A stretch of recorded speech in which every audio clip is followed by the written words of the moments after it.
everyone, welcome to the Real Estate Tax Tips channel. My name is Cherry Chen, a chartered professional accountant located in Toronto, Ontario, Canada. And I'm on a mission to become the Google map for hardworking Canadians seeking financial freedom. And because I want to share with everyone how I started my own journey in terms of seeking my financial freedom, the first thing that I invested in was actually a student rental with Erwan, and we bought it together. I was the one on title, and we rented it out to six students. And till today, I still own that particular property in St. Catharines. And I thought student rentals could be the magic mix into your real estate investment strategies, and that's the reason why today's topic is student rental. But before I get started, I want to make sure that you guys are subscribing to my channel. Make sure you give us a thumbs up if you like the video. And now with that, let's get started. And we're extremely lucky to have James Maggs, also a fellow investor, student rental investor as well. Correct, yep. And James Maggs is part of the iWIN real estate team, and I am so excited to have you here because we can talk about student rentals. So tell me what you invest in. Sure. So I've been an investor since 2009, and I've invested in pretty much everything. So everything from single-family homes. I started with a triplex in Hamilton, switched to rent-to-own. 2009 Hamilton triplex? Correct. That seems really sketchy. Yeah, it was. So at the time, I was looking strictly for cash flow, and it was kind of like, as long as the numbers looked good on paper, the reality was very different. Now that house has done really well for me in the long term, but it was a long few years. But then eventually it led me to student rentals, because that was when the comparison between the triplex and student rentals was night and day, and the cash flow numbers were very similar. Okay, so since you are so experienced in terms of investing in different real estate strategies, because rent to own, single family, duplex, and then triplex and student rental. Correct. What's the worst, the nightmare tenant? Right. So I've had probably close to 20, 30 sets of tenants since I've started. So I've seen the full range from families to just single tenants, stuff like that. And the worst one was one that I inherited. It actually was in that triplex. So when I bought it, it was the owner occupied, ended up staying on as a tenant in the basement, and they were fine. But the tenants that they had put in that I had no control over, those were the worst. So they paid rent on time, which made it hard to deal with it, but they were causing problems time after time after time. They actually ended up causing a lot of my other tenants that were good to leave. What did he do? So it was she, and she was I found out later that she was an alcoholic. So she would just get really, really drunk, and then she would go down, and the other tenants like to maintain the outside, the landscaping and the garden, and they would put like little garden gnomes and all that stuff in, and she would go down and she would smash them. And cops would get called, and then the tenants would call me to say that there's a problem, and then the alcoholic tenant would put cheese in their mailbox saying that they're rats for. Oh no! Anyway, it was ended up being a nightmare. Cute. Yeah, it was. I was I was this close to selling the house because of the tenants. We ended up going to landlord-tenant board. We went to mediation. We all sat down in a room, and they asked each side, "What do you want?" And I said, "I want you guys to leave." And they asked them, "What do you want?" "Well, we want to leave." I said, "Great, we agree." And so they asked for their last month's rent deposit back, which at the time was $400. So I was happy to give them the $400 in terms of just being able to get them out. And then I was able to rent that out to a much better tenant. And then I did a renovation just a year and a half ago. And now I've got fantastic tenants in there, and it's been great ever since. Yeah. But yes, the wrong tenant in the wrong unit can cause a lot. Like I said, it was this close to selling it. Yes. I could totally agree to it. But since today's topic is student rental, and back in the days when I work with clients, and a lot of them do not like to buy student rentals because the impression is that, hey, it may not be legal, it may not there would be a lot of wear and tear because the kids don't care. What are your experience, and how is it like to work with students? For sure. So, I mean, I've seen all ends of the spectrum. There has been a lot of student rentals that I've been in where the owner has put in the wrong tenants. And you got to remember, a lot of universities, there's 3-4 year programs. If you're putting in first year students into a very nice student rental, you can usually expect them to party and to do all that stuff. So you just have to make sure that you're selecting the right set of students. So typically upper year students, 3rd, 4th year graduate students, even recent graduates. I've had students in one of my student rentals who ended up graduating but was still working at the school. And so he didn't want to be stuck in a student rental and didn't make enough money yet that he couldn't afford a 1-bedroom apartment on his own. So he ended up renting out the whole top floor of my student rental, 3 bedrooms, for the same price as I would have had 3 students in there. But for him, he didn't have to maintain the lawn, he didn't have to do any of that other stuff. He kind of had all the benefits of having a house, but was paying a little bit less rent. So it was win-win for us. Oh, that's awesome. So yeah, you've got to be very selective, but the right set of students, you don't want the first year students that they've never been away from mom and dad. They don't know how to change a light bulb. They don't know how to do laundry. They don't know how to do dishes properly. I've had issues where I've seen where the students are just pouring like bacon grease down the drain because they don't understand. So you want people that are the students that are a little wiser, a little bit older.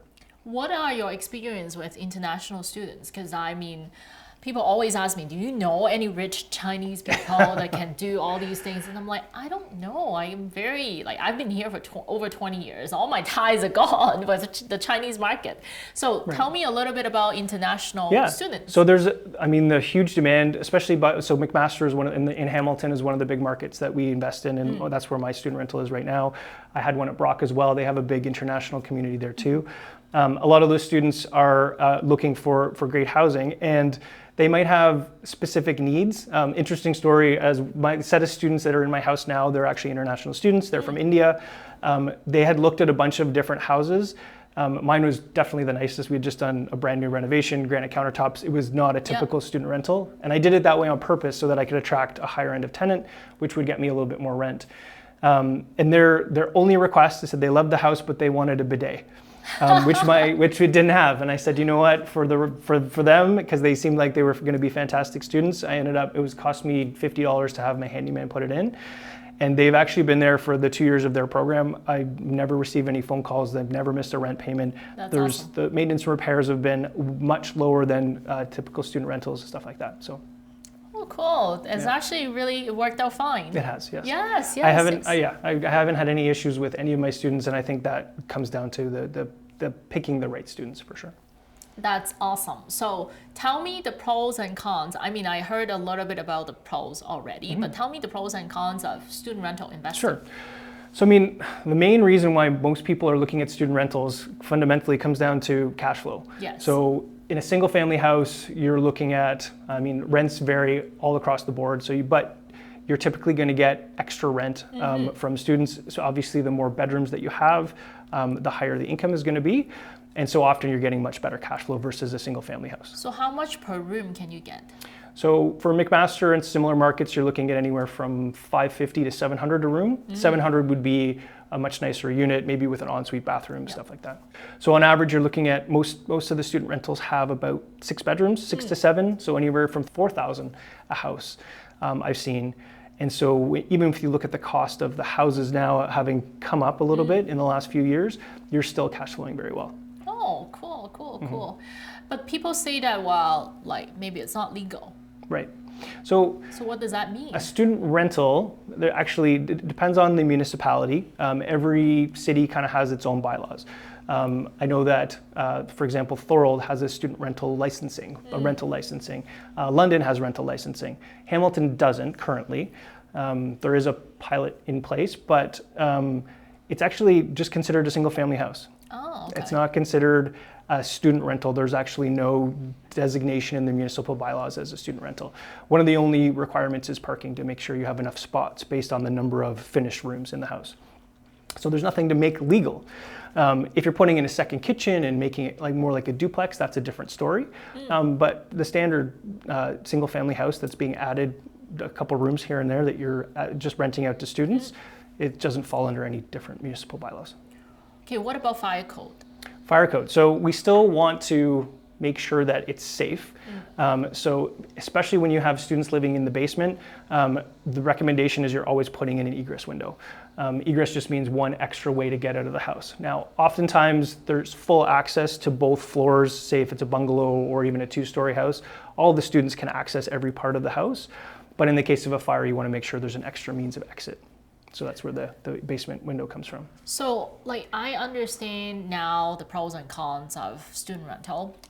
The other thing that I hear on the street recently is about students not being able to rent because during COVID, there was a hit in the student rental market. 100%. And no students are renting. And so a lot of these homes are converted to single family home, single family rental. And so the investors are really just renting it out. But when it comes down to single family home rental, as we all know, once the tenants are in, you can't really just let them go and switch it back to the student rental market. You have to wait for them to leave on their own. Exactly. So how's that impacting the current student rental market? So what we saw is it was very strange. Right at the beginning of COVID, when all the schools went virtual, a lot of these student rental investors were selling their properties, or they were converting them to single family rentals, like you said. So once everything went back to in-person, those single family tenants stayed. They didn't go back to student rentals because you can't just kick people out. You have to wait till they want to leave. So now there's a huge demand for student rentals because there's not enough rooms for the students to rent. So we've seen that the rents have continued to creep up, and you also have your pick of the very best students in that case too. A good example is one of our clients. She bought her student rental years and years ago, and we actually just sold in February. It was a student rental, 6 bedrooms, and the owner ended up moving into the house itself.